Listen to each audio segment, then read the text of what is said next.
demand and supply. In economics, supply and demand is the relationship between the quality of a commodity that producers wish to sell at various prices and the quality that consumers wish to buy. It is the main model of price determination used in economic theory. In equilibrium, the quality supplied by producers equals the quality demanded by consumers.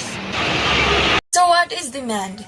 Demand is economic principle referring to consumers' desire to purchase goods and services and willingness to pay a price for a specific good or service. Holding all other factors constant, an increase in the price of good or service will decrease the quantity demand and vice versa. So demand is the quantities of good or service that consumers are willing and able to buy at different possible prices. The law of demand. The law of demand is a fundamental principle which states that conditional on all else being equal. So when price increases, the quantity demand decreases. And when price decreases, the quantity demand increases. Because consumer buy more of goods or service when its price decreases and less when its price increases. The demand curve. A demand curve is a graph depicting the relationship between the price of a certain commodity and the quantity of that commodity that is demanded at that price. These are the factors of demand. First, changes in income or the income effect. When income increases, consumer buy more, and when income decreases, consumer buy less. Next is the price or availability of substitute or the substitution effect. The more substitute they are given for a good or service, the greater the elastic. When several close substitutes are available, consumer can easily switch from one good to another even if there are small changes in price. Next is the price or availability of complementary goods.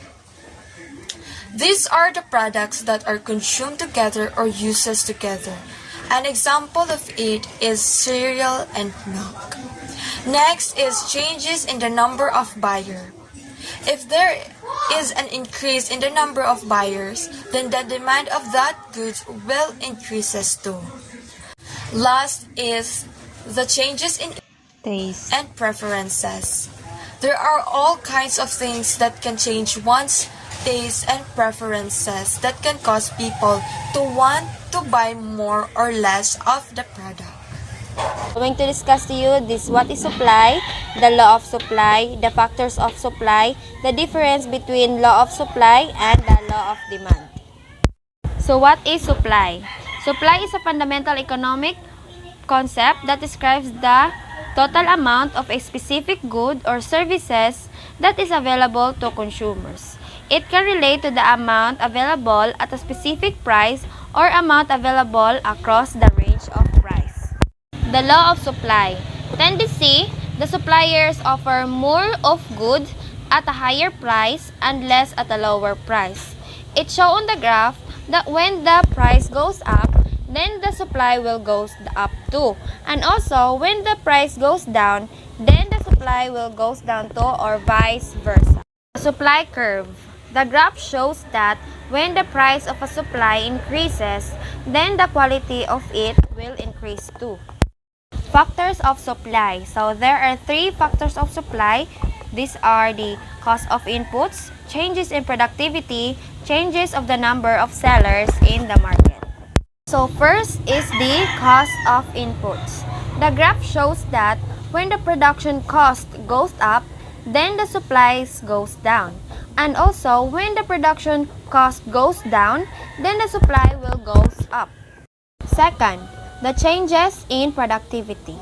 The graph shows that when the productivity goes up, then the supply will goes up too. And then when the productivity goes down, then the supply will goes down too. 3. Changes of the number of sellers in the market. More sellers in the market is equal to increases of supply. The fewer of sellers in the market is equal to the decreases of supply. Difference between the law of demand and the law of supply. The law of demand describes how the price affects the consumers, and the law of supply describes on how the price affects the producers. What is equilibrium? Equilibrium is a situation in which economic forces such as supply and demand are balanced, and in the absence of external influences, the equilibrium values of economic variables will not change.